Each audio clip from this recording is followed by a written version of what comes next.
Ngayon sa pelikulang ito ay malalaman natin kung paano nabubuhay ang isang pamilya nang hindi nagbibigay ng kahit anong ingay sa paligid. At ang pangalan ng pelikulang ito ay A Quiet Place, ipinalabas ito noong 2018.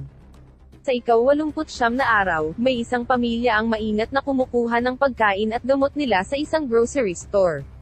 Sila ay si Lee, Evelyn, Marcus, Bo, at si Regan na may problema sa pandinig.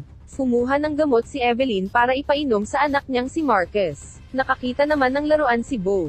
Maingat na kinuha ni Lee ang laruan at tinanggal ang baterya. Pinaliwanag niya na magbibigay ito ng malakas na ingay. Dahil bawal mag-ingay, ang pag-uusap nila ay sa pamamagitan ng sign language. Pagkaalis ng magulang nila, binigay naman ulit ni Regan ang laruan sa batang kapatid. Ang lahat ay nakapaa dahil ito ang pinakatahimik na paraan sa kanilang paglalakad. Pero pagdating nila sa tulay, narinig nila na may laruan na tumunog, at ito ay hawak-hawak ni Bo.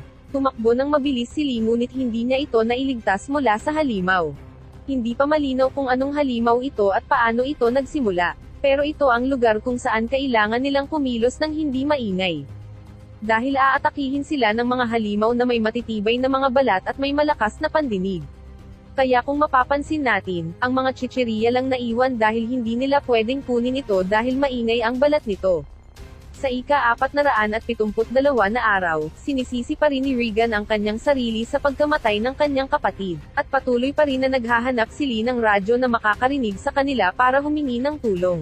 Pagkatapos kumain ng pamilya, naglaro naman si Regan at Marcus. Hindi naman sinasadyang masagi ni Marcus ang lampara dahilan para magbigay ng ingay. At ligtas naman sila sa nangyari. Si Lee ay gumagawa ng hearing aid at patuloy na umaasa na mabigyan niya ng paraan si Regan na makarinig. Si Evelyn ay nasa huling buwan na ng pagbubuntis. Gustong ipasuot ni Lee ang hearing aid kay Regan. Ngunit ayaw nang umasa ni Regan na siya ay makakarinig pa. Ayaw niya ito isuot pero binigay pa rin ni Lee sa kanya ang hearing aid. Gustong isama ni Lee si Marcus sa ilog, ngunit ito ay natatakot. Gusto namang sumama ni Regan, pero sinabi ni Lee na mas kailangan niyang bantayan at protektahan ang kanyang ina. Simula nang namatay ang bunso sa pamilya, naging malayo ang loob ng dalawa sa isa't isa. Ayaw sisihin ni Lee si Regan, pero ramdam ni Regan sa mga kilos niya na lumayo ang loob ng kanyang ama dahil sa nangyari. Dahil sa galit ni Regan umuwi ito ng bahay at kinuha niya ang hearing aid na ginawa ni Lee. Ngunit bigo pa rin si Lee dahil kahit pinataas nito ang frequency ng hearing aid ay hindi pa rin siya makarinig. Pumunta ang dalawa sa ilog kung saan may malakas na agos ng tubig, at dito tinuruan ni Lee si Marcus na pwede siyang magsalita basta may malakas na tunog sa kanyang paligid. Dito sinabi ni Marcus na sinisisi ni Regan ang kanyang sarili sa pagkamatay ng kanyang kapatid, at kailangang ipakita ni Lee na mahal niya si Regan, dahil nararamdaman ni Regan na sinisisi niya ito. Pumunta si Regan sa lugar kung saan namatay si Bo. At mapapansin natin na ang lahat ng kanilang dinadaanan ay may buhangin. Dahil ito ang magbibigay ng pinakatahimik na tunog kapag sila ay naglakad gamit ang paa. Tinanggal niya ang wire ng laruan at ito ay pinailaw niya. Sa kanilang pag-uwi, nakakita sila ng patay na babae at nakita nila ang asawa nito na nagluluksa. Ngunit ito ay sumigaw ng malakas dahilan para pati siya ay patayin ng halimaw. Malapit ng mga anak si Evelyn at sa kanyang pagbaba, nakaapak ito ng pako, dahilan para mabitawan ang kanyang hawak, at dito ay pinuntahan siya ng halimaw. Binuksan niya ang mga pulang ilaw sa labas, bilang senyales na may halimaw sa kanilang lugar, at dito inutusan ni Lee si Marcus na magpaputok sa malayo para maligtas nila ang kanyang ina. Kailangang tiisin ni Evelyn ang sakit dahil malapit lang sa kanya ang halimaw. Nakatakas naman si Evelyn dito at pumunta ito sa bathtub. Dito ay malapit na siyang manganak.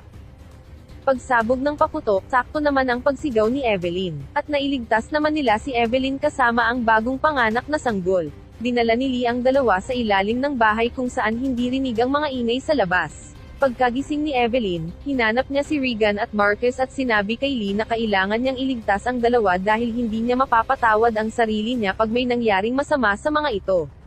Sa bukid, habang nasa likod ni Evelyn ang halimaw, ito ay parang nabibingi gamit ang suot ni Evelyn na hearing aid. At hindi siya inatake nito. Sinundan ni Evelyn ang ilaw at nakita niya ang kanyang kapatid. Hindi nila napansin ang nasirang tubo dahilan para magkaroon ng baha sa ilalim ng bahay. Nagising si Evelyn at nakita nito ang halimaw sa harap niya. Kinuha niya ang sanggol at ang dalawa ay nagtago sa gilid. Nahulog si Marcus sa silo dahilan para puntahan sila ng halimaw. Paglapit ng halimaw, agad silang nagtago sa bakal na pintuan at gumana uli ang mataas na frequency sa hearing aid ni Regan. At lumayo sa kanila ang halimaw. Nagkita naman ang tatlo ngunit nasundan sila ng halimaw. Inatake ng halimaw si Lee at sumigaw si Marcus dahilan para sila naman ang atakihin ng halimaw. Walang magawa si Lee, sinabi niya na hindi nawala ang pagmamahal niya kay Regan, at sumigaw ito ng malakas. Inatake ito ng halimaw dahilan para siya ay mamatay. Ang dalawa ay nakauwi sa kanilang bahay at silang tatlo ay pumunta sa basement. Nakita ni Regan ang lahat ng ginawa ni Lee na hearing aid para sa kanya. Dito ay naramdaman niya ang hindi masabing pagmamahal ni Lee sa kanya. May halimaw na nakapasok sa basement at nakita ni Regan ang nakasulat sa pader. Napagtanto niya na ang dahilan kung bakit hindi sila inatake nito ay ang hearing aid na ginawa ng kanyang ama. Binuksan niya ito at nahirapan ang halimaw. Bumubuka ang matibay na balat nito sa mukha, at tinapat niya ang hearing aid sa microphone para lalong mahirapan ang halimaw. At pagkakita ni Evelyn ng kahinaan nito, agad niya itong binaril. Nakita naman nila na papunta ang dalawang halimaw, ngunit handa na silang lahat para labanan ito.